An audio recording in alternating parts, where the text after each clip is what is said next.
तो hello sir, आपका नाम? मैं डॉक्टर एच.सी. लाल, पौधा रोग विभाग का अध्यक्ष। ओके। तो सर मुझे मशरूम दिख रहा है, तो कुछ बताइए इसके बारे में आपके स्टॉल में। ये हमारे यहाँ मशरूम की खेती होती है जी। और किसानों को मशरूम उगाने की तकनीक पे प्रशिक्षण भी दिया जाता है। जी। तो यहाँ पे जो झारखंड की जलवायु है, उसमें अगर किसान भाई 3-4 प्रजाति को मिला के खेती करें, तो अपने घर में सालों भर मशरूम की खेती कर सकते। तो जो 4 प्रजाति है यहाँ, एक तो हम लोग वेस्टर्न मशरूम ढिंगरी कहते हैं, जी। वो वाला है। ये बात। हाँ, दूसरा आपका जो है सो ये बटन मशरूम हुआ। हाँ, उसके अलावा जो है एक वो होता है जिसको कि हम लोग कहते हैं दुधिया मशरूम। अच्छा, दिया मशरूम। हाँ, जो कि कैलोसाइब इंडिका है, वो गर्मी में होता है। एक है धान पुआल मशरूम। ये 4 प्रजाति है। इसकी खेती अगर किसान भाई चाहें तो आराम से कर सकते हैं। ये बटन मशरूम की खेती करने में एक थोड़ा सा प्रक्रिया जटिल है। इसमें कंपोस्ट बनाना पड़ता है। नहीं तो आपका जैसे वेस्टर्न मशरूम ये वाला है, इसका खेती बहुत आसान है, किसान भाई अपने घर में कर सकते हैं। इसके लिए है कि जो धान का पुआल होता है, उसका 1 से 1.5 इंच का कुट्टी काटना होता है और कुट्टी काटने के उपरांत जो है सो उसको विसंक्रमित करना होता है। तो 10 किलो अगर आपके पास वो कुट्टी है, तो उसको 100 लीटर पानी में 100 ml फॉर्मेलिन दे दीजिए और 10 ग्राम बेविस्टिन दे दीजिए। पानी में उस घोल में मिला दीजिए और घोल में ये 10 किलो भूसा जो है रात भर के लिए दे दीजिए। 14 से 16 घंटा तक फूलने का। उसके बाद जब उसको निथार लीजिए, निथारने के उपरांत उसका जो एक्सेस वाटर है उसको ड्रेन होने के लिए छोड़ दीजिए, निकल जाने दीजिए और छायादार जगह पे प्लास्टिक पे उसको सूखने दे दीजिए।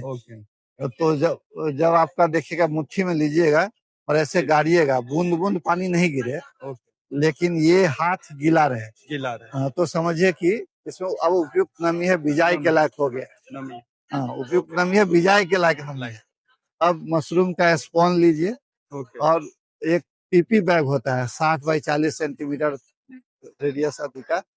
उसका पहला किनारा जो नीचे वाला किनारा है उसको बढ़िया से बांध के पलट दीजिए और उसमें बिजाई करने समय में क्या करिए कि अपना हाथ को भी जो है स्पिरिट से पोंछ लीजिए। जो बर्तन में बीज को रखिएगा उसको भी पोंछ लीजिए। जो पॉलीथीन में करिएगा उसको भी स्पिरिट से पोंछ लीजिए। उसके उपरांत जो है बिजाई का प्रक्रिया शुरू करिए। तो पीपी बैग को एक एंड से बांध के पलट दिए हैं तो उसका किनारा गोला हो जाता है। तो अब उसमें पहले थोड़ा बीजा डाल दीजिए, 2-4-10 दाना डाल के। अब 5 इंच लेयर का उसमें भूसा वो जो तैयार किया हुआ है वो डालिए। वो डाल करके हल्का दबाइए और किनारे किनारे बिजाई कर दीजिए। फिर 5 इंच का फिर भूसा डालिए, फिर किनारे किनारे बिजाई कर दीजिए।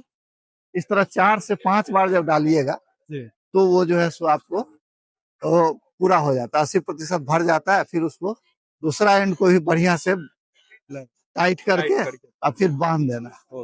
जब ये इतना कर दिए उसके बाद जो है इसमें 15-16 जगह जो है नियमित अंतराल पे एक लकड़ी का नुकीला बना लेते हैं, उसको भी विसंक्रमित कर लेते हैं स्पिरिट से और 10 से 15 जगह इसको छेदा कर देते ताकि इसमें हवा आना जाना बनता रहे। अगर इतना कर लिए हैं आप तो आपका बिजाई अब संपन्न हो गया। एक ऐसा कमरा खोजिए जहाँ की नमी हो 80% से अधिक और अंधकार हो और उसमें 15 से 20 दिन रखिएगा तो ये पूरा कवक जाल जैसे देखते हैं ना, ये पूरा फैल जाता है। पूरा फैल जाएगा। हाँ, तो ये जब पूरा फैल जाएगा तो समझिए कि अब जो है आपका 20 दिन 22 दिन लगता है पूरा फैल जाएगा। तो समझिए कि आपका ये अब अंधकार से निकालने वाला हो गया और छायादार जो आपका जो प्रकाश उसी कमरे में खिड़की खोलिए प्रकाश हो जाएगा, लेकिन नमी पूरा बनाए रखिए। अब 3 चीरा दीजिएगा ऐसे करके और पन्नी हटा दीजिएगा और इस तरह रैक में रख सकते हैं और उस पर अब पानी दीजिए। पानी का छींटा दिन में भी देते रहिए, नमी पूरा रहना चाहिए। ऐसा करते हैं ना तो 4 से 5 दिन में पिन हेड स्टेज निकलता है। जब पिन हेड स्टेज निकले उसके बाद जो है पानी देना बंद कर देते हैं, लेकिन नमी पूरा बनाए रखते हैं। तो उसके 4 पिन हेड के 4 से 5 दिन बाद पूरा छत्ता खिल जाता है इस तरह का और आपका तैयार हो गया। तो फिर छत्ता को ऐसे घुमाइए तोड़ लीजिए और उसके उपरांत फिर जो है सो फिर पानी उसी पर मारिए। 5 दिन बाद फिर पिन हेड निकलेगा। फिर पानी मारना छोड़ दीजिए, फिर आपको उसी तरह जो है सो दूसरा तुराई लीजिए। 3 तुराई तक एक छत्ता से ले सकते हैं। 3 अगर बार। एक हाँ, 1 रुपया लगाइए जी। तो 1 रुपया एक्स्ट्रा मुनाफा होगा। 1 रुपया की अथी पे 2 रुपया आपको हाँ। मिलेगा। तो यही मशरूम है। ये तो ये जो बीज आता है सर, तो वो कहाँ से बीज लेना हमारे विभाग से जो है, जी, मशरूम विभाग से हम बीज आप प्राप्त कर सकते हैं। वहाँ से ले हाँ, सकते हैं। तो क्या ये सब वही बीज हाँ, है बीज क्या? मशरूम के बीज को हम लोग स्पॉन कहते हैं, ये उसी का बीज है। तो थोड़ा-सा दिखाइएगा इधर, मशरूम का दिखाइएगा सर, ये कौन-कौन सा है? सब ये अलग अभी होता अभी है? हाँ, अभी हम लोग वाइस्टर मशरूम का जी, स्पॉन बेच रहे हैं। ओके, ये जो क्योंकि मशरूम बटन मशरूम जो है आप सब किसान गर्मी में नहीं कर सकते, इसका ओके, फैसिलिटी है वही कर सकते। छोटा-छोटा नहीं दीजिएगा तो फिर आप कैसे होगा? ओके। गेहूं के दाना पे इसको बीज को तैयार किया जाता है इसका तो पफूत। सर इसको क्या आप लोग जो बनाते हैं कि या कैसे मतलब वो लेबोरेटरी में इसको मैंने मल्टीप्लाई करना करता है? फफूंद है ना एक तरह जी, का, जी, उसका कल्चर लेके मास्टर कल्चर लेके फिर उसको स्पॉन बनाना करना। हाँ। और ये सर ये सब क्या?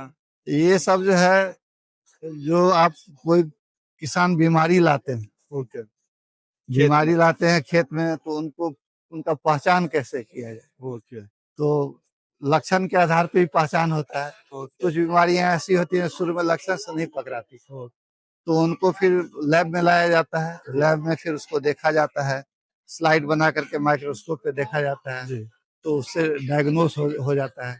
क्या तो उसको फिर कौन सी बीमारी है, उसके जी, आधार पे हम लोग उनके निदान के उपाय बताते हैं। ओके, लेकिन वही अगर मान लीजिए कि कभी-कभी है कि माइक्रोस्कोप में भी ठीक से नहीं पता चलता, तो फिर उसका कल्चर करना पड़ता है। ओके, कल्चर करते हैं तो कल्चर में इस तरह का फफूंद फिर निकल आता है। इसमें, हाँ, इस जी, तरह का। तो फिर इसका फिर माइक्रोस्कोप में देखते हैं।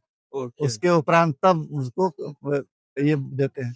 तो ये पूरा जो प्लांट क्लिनिक का जो पूरा स्टेप है, वही स्टेप ये ये, फॉलो होता है। हाँ। ओके, ओके सर, ये जो सामने आप देख रहे हाँ, हैं हाँ। और ये पूरा यहाँ का यदि कोई किसान अभी जो मेला लगा हुआ है यहाँ पे संक्रमित पौधा है, जो वो लेके आएँगे, तो ओके, उसका तुरंत निदान हम लोग ओ बता दें। यहाँ पौधा का निदान हाँ, होगा, पौधा में पौधा में बीमारी का। क्या और उस बीमारी तरफ आ अगर कीड़ा है तो कीड़ा वाले हमारे वैज्ञानिक बैठे हैं, उनसे अच्छा, और इधर कोई कीड़ा लगता है तो वो बताएँगे। ओके, ठीक है।